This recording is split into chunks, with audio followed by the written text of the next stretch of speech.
India മഹാരാജ്യം 78ാമത് സ്വാതന്ത്ര്യ ദിനാഘോഷ നിറവിൽ. പ്രധാനമന്ത്രി നരേന്ദ്രമോദി ചെങ്കോട്ടയിൽ ദേശീയ പതാക ഉയർത്തി. രാവിലെ 7 മണിയോടെ രാജ്ഘട്ടിലെത്തി ഗാന്ധി സ്മൃതിയിൽ പുഷ്പാർച്ചന നടത്തിയ ശേഷമാണ് പ്രധാനമന്ത്രി ചെങ്കോട്ടയിലെത്തിയത്. തുടർന്ന് അദ്ദേഹം രാജ്യത്തെ അഭിസംബോധന ചെയ്തു. സ്വാതന്ത്ര്യ സമര സേനാനികളെ അനുസ്മരിച്ചുകൊണ്ടാണ് പ്രധാനമന്ത്രി പ്രസംഗം തുടങ്ങിയത്. നമ്മുടെ കർഷകരും ജവാന്മാരുമൊക്കെ രാഷ്ട്ര നിർമ്മാണത്തിലെ പങ്കാളികളാണെന്നും സ്വാതന്ത്ര്യത്തിനായി പോരാടിയവരുടെ പുണ്യസ്മരണയ്ക്ക് മുമ്പിൽ ആദരം അർപ്പിക്കുന്നുവെന്നും മോദി പറഞ്ഞു. പ്രകൃതി ദുരന്തങ്ങളിൽ ജീവൻ പൊലിഞ്ഞവരെ വേദനയോടെ സ്മരിക്കുന്നുവെന്നും രാജ്യം അവർക്കൊപ്പം നിൽക്കുമെന്നും പ്രധാനമന്ത്രി പറഞ്ഞു. കൊളോണിയൽ ഭരണത്തിനെതിരെ നീണ്ട പോരാട്ടം രാജ്യം നടത്തി. സ്വാതന്ത്ര്യമെന്ന ഒരേ ഒരു ലക്ഷ്യമേ ആ പോരാട്ടത്തിനുണ്ടായിരുന്നുള്ളൂ. 2047 വികസിത ഭാരതം എന്ന ലക്ഷ്യം കൈവരിച്ചിരിക്കും. അതിനായി നീണ്ട പരിശ്രമം വേണമെന്നും ഓരോ പൗരന്റെയും സ്വപ്നം അതിൽ പ്രതിഫലിക്കണമെന്നും അദ്ദേഹം കൂട്ടിച്ചേർത്തു. വിശിഷ്ട ഭാരത് 2047 എന്ന പ്രമേയം അടിസ്ഥാനമാക്കിയാണ് ഈ വർഷത്തെ ആഘോഷം.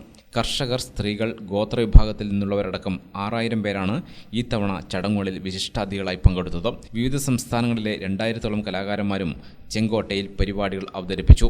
പാരീസ് ഒളിമ്പിക്സിൽ പങ്കെടുത്ത ഇന്ത്യൻ സംഘവും ആഘോഷങ്ങളുടെ ഭാഗമായി. News desk Gramika news.